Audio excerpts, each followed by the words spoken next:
America is taking a huge risk. If it fails, the US economy is doomed. The President of the United States wants to fire the chairman of the Fed because he's not lowering down interest rates and it's costing the government hundreds of billions of dollars. If he succeeds at that, it is going to lead to such a catastrophe that most people cannot even comprehend right now. And I'm not trying to put words in his mouth. He literally said that he wants to fire him because he had one job and he failed at that job. And that job is to lower down interest rates. And he didn't have proper clearance, et cetera, et cetera. So that's going on. So there could be something to that, but I think he's not doing a good job. He's got a very easy job to do. You know what he has to do? Lower interest rates. And if you think that I'm exaggerating when I say that it can lead to such a huge catastrophe, let me explain what exactly is happening. The US economy has grown faster than any other economy in history. European economies has also grown alongside the US, but they have tumbled over time. Even the Chinese economy that's supposed to overtake the United States couldn't actually catch up with the US and now it's slowing down. And it seems like in the next 30 to 40 years, the United States economy will stay at the top. One of the main reasons why the US economy grew so fast compared to others is because of debt. If it wasn't for the national debt of $37 trillion, the US wouldn't be such a powerful economy today. It sounds a bit controversial, but it makes sense when you watch the entire video. You see, we have two types of debts. We have a good debt and we have a bad debt. A good debt is the kind of debt that makes you money. If you borrow $1 million at 2% interest rate, for example, and then you can invest it in your own business and get a rate of return of 10%, then you are making 8% returns, which is a great business. Let's say you borrow $1 million. At 2% servicing that debt is $20,000, but your business makes 10%, which means that you're making $100,000, but the cost of servicing the debt is $20,000. You borrow the money, you pay back the money after a year, and you pay the $20,000 when you have earned $100,000. And $80,000 of that is going to be your pure profit. It's a great debt. There is no reason not to borrow that kind of a debt. The second type of debt are the bad debt. These are the types of debt that don't actually make you any kind of money. Imagine you go and get a car loan and buy yourself a car. A car is a depreciating asset, it loses value over time, and it doesn't actually get you a real return. Yes, it's great to have a fancy car, but if you have actually borrowed to buy that car, then you have to continue paying interest on that debt. The second type of bad debts are the credit card debts. People usually use credit cards in order to go to fancy restaurants, buy stuff that they cannot possibly afford. Yes, it might actually feel great to go to fancy restaurants, but now you have to pay a 25% interest rate on that debt. Or a travel debt. You might take a loan and go and have a vacation with your wife. It feels great. You can say that it's an investment in myself, but now you have to pay back that debt plus interest, and that debt is not making you any kind of money. So what kind of debt the United States has been borrowing all this time that made it such a great economy? On one side, the United States has been borrowing money to build infrastructure. You build the roads, bridges, railway, planes, and everything. All that makes Americans more productive. Americans start building more businesses, working harder, they pay more taxes, and the US GDP grows to the largest GDP humanity has ever seen in its entire history. Or you build technologies by investing in businesses. Those technologies start revolutionizing the way we live, the way we work, and makes us more productive. We make more money, and the US economy grows. Or you build the largest military, and in the process, you might build some of the great technologies, such as GPS. It was an invention of the US military. Can you imagine the world today without GPS? We would not have smartphones, we would not have Google, and we would not have even the internet without the GPS. On the other side, there are bad debts the government can actually get as well. For example, paying you to stay at home because there is some kind of a crisis outside your homes. And that's what happened in 2020, in 2021.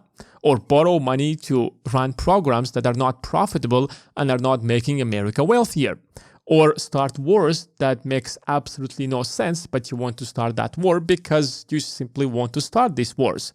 So over time, America started taking really bad debts that actually got it to the position that it's right now. The problem is that when that debt gets out of control, if you run a slow debt or a small debt, it's fine.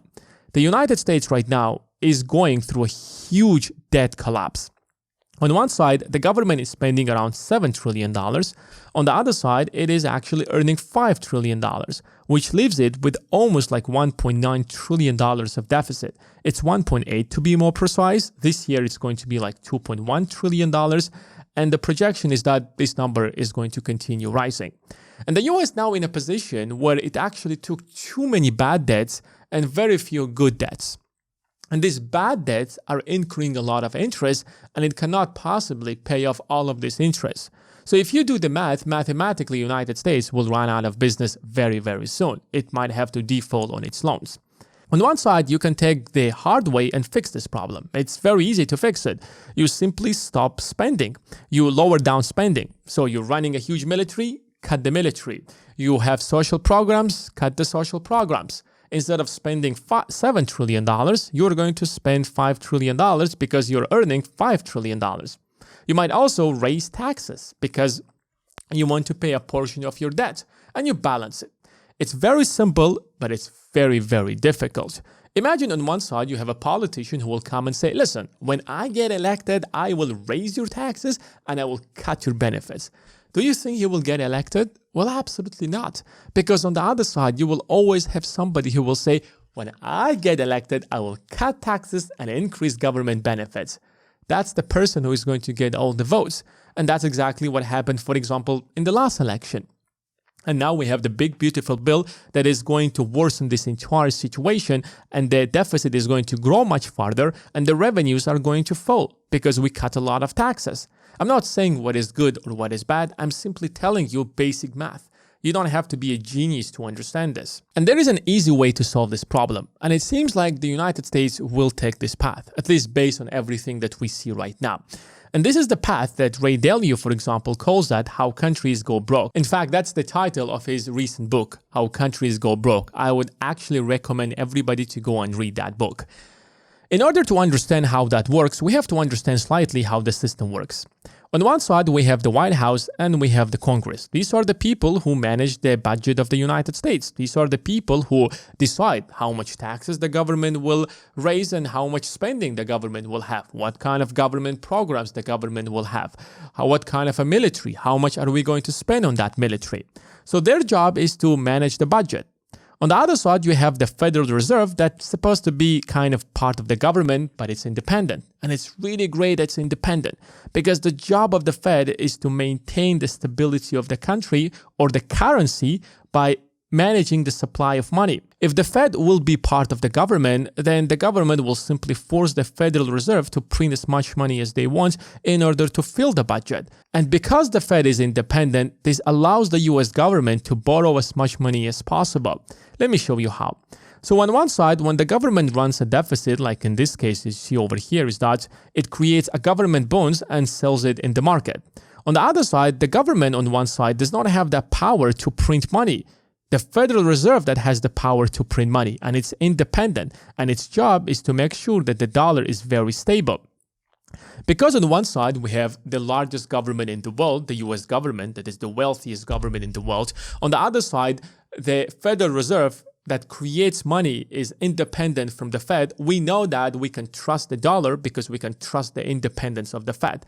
And that's what allows investors to invest in the US government bonds. They trust that the Federal Reserve is going to provide them with that stability of the currency, so they will continue buying US government bonds as long as the United States provides that kind of a security.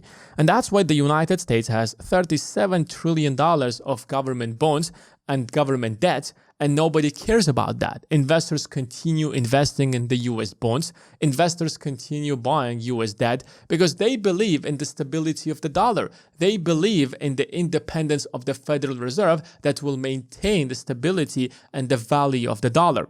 And before investors make any kind of investment, they want a real return on their investment. So if you have actually inflation of 2%, you want to make a return that is above that 2%. If inflation is 2% and you make 2% rate of return, then that is a worthless investment. You're not making any kind of money. Why would you even invest in the United States? Why would you even have the US dollars? Which is why the Federal Reserve's job is to make sure that inflation stays at around 2% by manipulating the interest rates. If you lower down interest rates, you're going to increase the money supply, which is going to increase inflation. On the other side, if you raise the interest rates, you're going to limit the supply of money, which is going to strengthen the currency, and spending is going to go down in the economy, which is going to bring inflation down. This system allowed investors to trust the US government and continue investing in the US government bonds that allowed the United States to take all of that money, invest it in the US economy, which allowed the US economy to become the world's most valuable and the wealthiest country that has ever existed in human history.